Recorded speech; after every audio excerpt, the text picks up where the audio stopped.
Hey, how are you guys? The kids looked forward to weekly video calls with their father, who was living abroad. I thought that after his tenure was over, we could live happily together again as a family of 4. But my name is Michelle. I got married to my husband Ian, whom I had been dating since high school right after university. It was our first love and had a whirlwind romance like in movies. Our marriage was smooth sailing for 5 years. We were blessed with 2 children. His work was going well and was working abroad on a project by himself. Raising 2 boys alone was a challenge, but being a full-time housewife with the help of my parents, I was getting by. It was a weekly video call with Ian that night. The kids were excited to be able to talk with him. By the scheduled time, I, the kids, and even my parents gathered in front of the computer. It was like a big family event. To be honest, I was longing to speak to him alone about my struggles and our future plans, which I couldn't let the kids hear. Hoping I would have a chance, I prepared my computer in front of my family in the living room. Hey, how are you kids? Have you been good boys? Ian smiled broadly when he saw their happy faces. He seemed to be well and looked the same as ever. The kids were busy talking non-stop about what they'd done and asked him when he would be back. My parents also enjoyed watching their bubbly conversations. I guess that was what it meant to have smooth sailing and be happy. After the Q&A session was over, the kids were exhausted. That was just as well. Ian lived in a country where there was a 12-hour time difference. They were normally in bed by that time, but for that specific occasion, they took a nap during the day to stay up. We'll put the kids to bed. You guys can talk in private if you like. My parents were considerate and left the living room with them. I appreciated them for doing more than I could expect. We talked for half an hour about the kids' growth and future plans. And Jack finally managed to swim 25 yards the other day. He just wants to swim every day now. And Dean's doing very well in school and his teacher praised him. I'm looking forward to their future. Lately, I've been thinking, thanks to your work, we have a good life. But when I think about them growing up fast, I want them to have a little more time with you during this sensitive period. Of course, I know it's difficult. I understand, but these couple of years are very important for my career. If the project succeeds soon, it will be easier for me to come back. I'll be able to spend more time with you guys then. Let's be strong for them. He encouraged me. After that, I gossiped a bit about mommy friends and asked him about his plan for the day. Soon I reached the limit of sleepiness. My parents, who had put the kids to bed and returned to the living room, also looked tired. I'm sorry, I'm exhausted now. I have an early start tomorrow, so I'm going to bed. I thought I had hung up the video call. My brain must have shut down already because I turned off only the camera and the speaker, and the call itself was still connected. I must have looked to Ian as if the call had ended. I felt satisfied after having spent some quality time with him. Thank you guys for putting them to bed. Let's recharge our energy too. Good night. I was about to get up from my seat. Okay, one thing is done. Hello, I'm done with the family call. You can come over now. I heard Ian's happy voice calling someone. Huh? Still on the line? Apparently, someone was coming to his place. He mentioned earlier that he had to go to the project site later for an inspection. I wondered if it was someone from work. I had a bad feeling when I heard his overly sweet voice. The sleepiness that had made me feel as if I could sleep as a log earlier had vanished. I told myself that it was probably just a colleague picking him up. Hopefully, it was just unfounded anxiety and nothing was going to happen. Even though I thought so, I clicked on the record button on the screen. Ian had left the room to take a shower, and only the bed was in the view. My parents also seemed to be a little uncomfortable with the tone of his voice. He can't hear us now, can he? My mom asked in a hushed voice. The camera and microphone are off right now, so he can't. My dad warned me that it wasn't nice to peek into his privacy and that I should have turned it off. Just a little bit until he leaves for work. I want to see how he prepares for work, please. I persisted, and the three of us continued to watch the screen together. About 15 minutes later, the doorbell rang, and I heard Ian saying, "Hold on, coming." I still didn't know what to expect. And there was nothing wrong with taking a shower before going to work and having his colleague pick him up. I still couldn't help but feel uneasy and suspicious about his cheerful voice. I saw him get out of the shower and walk across the bedroom in his bathrobe. I thought to myself, oh no, it's finally happening. He wouldn't wear a bathrobe when his colleague is picking him up, right? The closet is probably in his bedroom. My mom was anxiously talking to my dad and me. Then we heard a woman's voice in the distance. We saw her, probably in her 20s, with her hand wrapped around his waist, come into the screen. I wondered if happiness was something that could fall apart so suddenly. Thinking so, I stared at the screen with my parents. This is it, isn't it? It's unbelievable.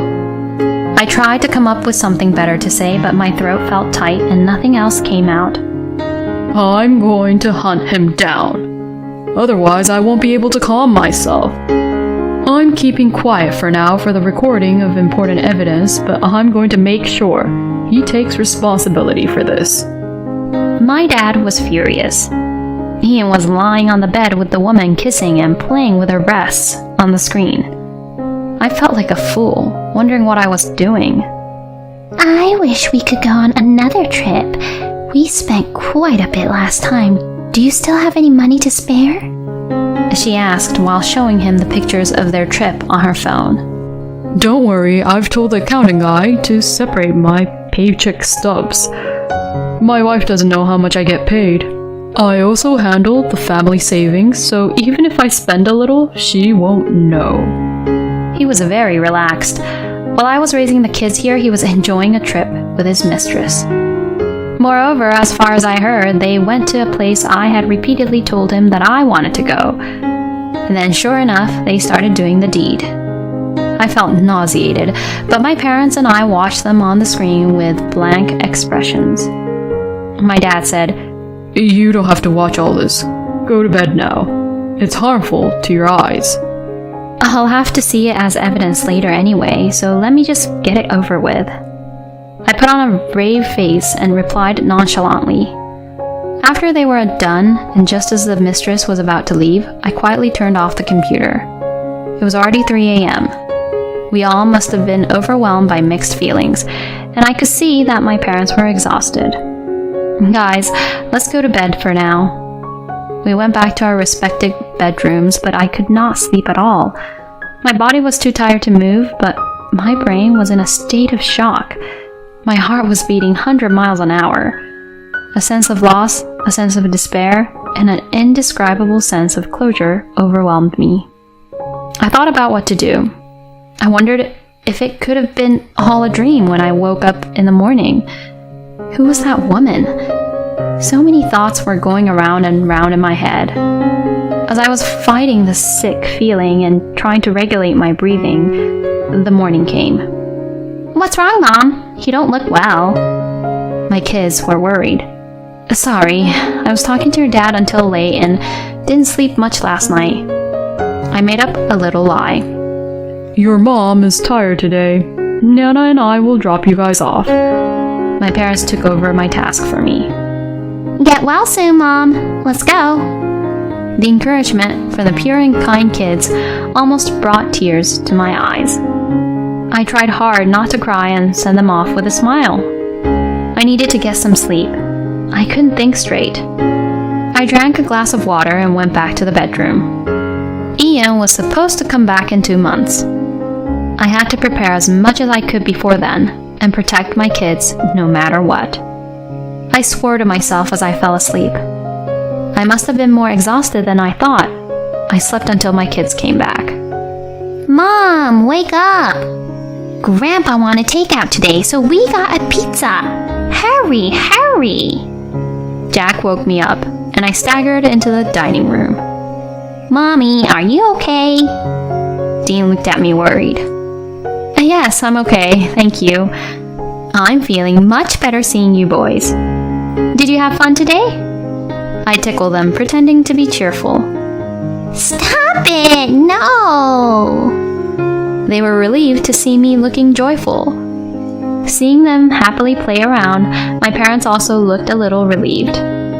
You can't fight a war on an empty stomach. As I ate my pizza, I thought about the future. First, I told myself to find out who the woman was, and then took a mental note to make an appointment with an attorney.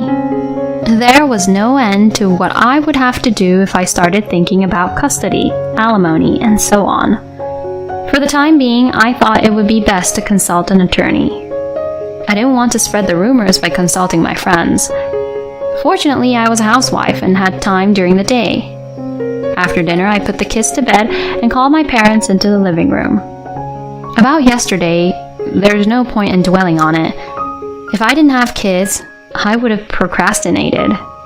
Strangely enough, when I thought about them, I became calm. I need your help. Then, without a pause, my dad said, Of course. While you were sleeping, I called an attorney I used to know. I know him from when one of my friends was cheated on by his wife, he said proudly. I was very grateful, but I knew it was nothing to be proud of. I turned to look at my mom. I will help you as much as I can.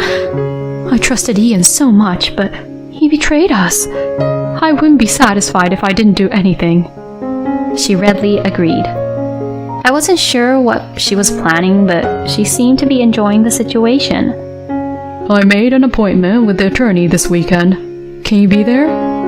My dad asked about my schedule, and my mom said, Don't worry, I'll watch the kids. The next day, we started rolling. We had 2 months until Ian's visit.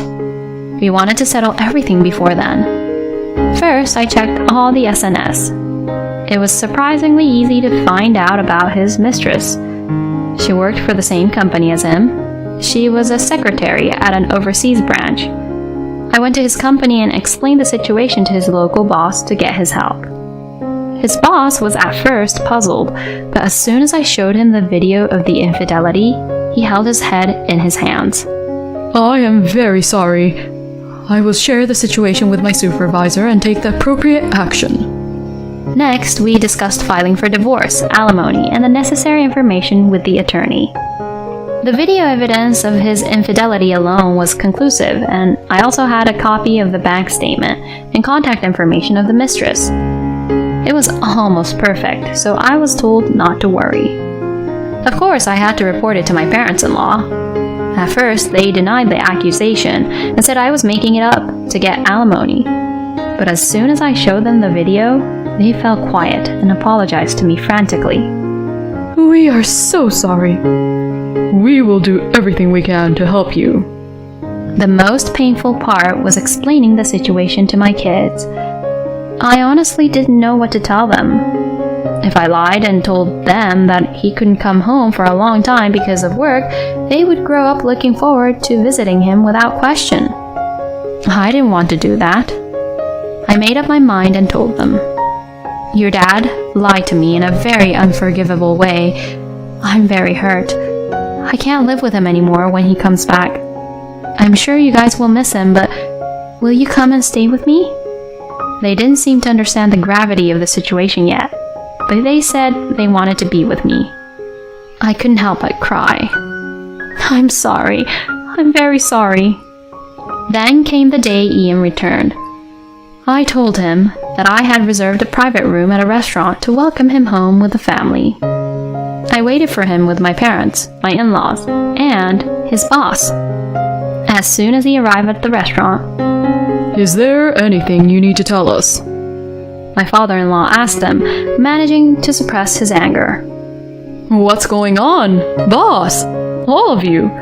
What's this all about? He was flabbergasted by the situation. There's no point in keeping a secret. All I need is your signature. I slammed the divorce papers, alimony charge, and a letter of termination from his company. He was stunned and frozen, and my in-laws started yelling at him. I told him to speak to my attorney and left the restaurant with my parents. After that, I want to start over with you. It was wrong. I love only you with all my heart.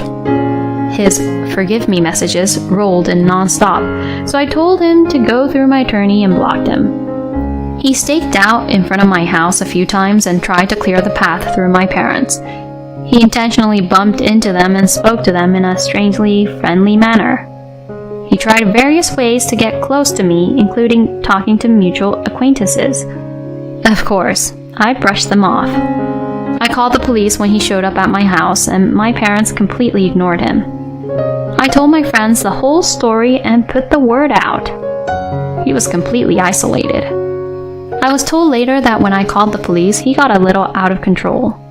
He was charged with assault and battery and joined the National Criminal Database. On the day of the court hearing, he asked to see the children at least once a month. When I asked him how dare he come to see them, he shrunk and fell silent. He did have the right to see them, so if they asked to see him, he was allowed to do so with me present for a limited time. Since he came back, he had been having a pretty spectacular time. He lost his family, was disowned by his parents, and was eventually laid off from his job. He was living on the edge while working part-time jobs to pay alimony. The salary he lied about and the savings, which were used up in the end, were used against him to make up a considerable amount of alimony. He also broke up with his mistress. He couldn't afford to pay child support, so his parents were paying on his behalf as a way of apology to their grandchildren. He was seeing the kids in the beginning, but as they got to the age when they understood what had happened, the less often they asked to see him. From the day I found out about his affair to the day of divorce passed like a storm. It's a funny story now. To be honest, I don't have an ounce of sympathy or sadness for him anymore, no matter where he is or what he's going through. As for me, I invested the alimony in stocks and was very successful. I was able to send my kids to college without any difficulties. Now that my kids are independent, I bought a small house in the countryside and I'm enjoying a slow life by myself. What I enjoy most now is seeing my adorable grandchildren. Although it's not a convenient place like the city with everything you need, it has a lot of nature, clean air, and a very pleasant community. I don't have a lot of reasons to go to the city, so I'm satisfied with this tranquil place. I have a family who loves me very much. My sons come to visit me with their families during the summer vacation. I spend my days thinking, I'll never want to give up this happiness.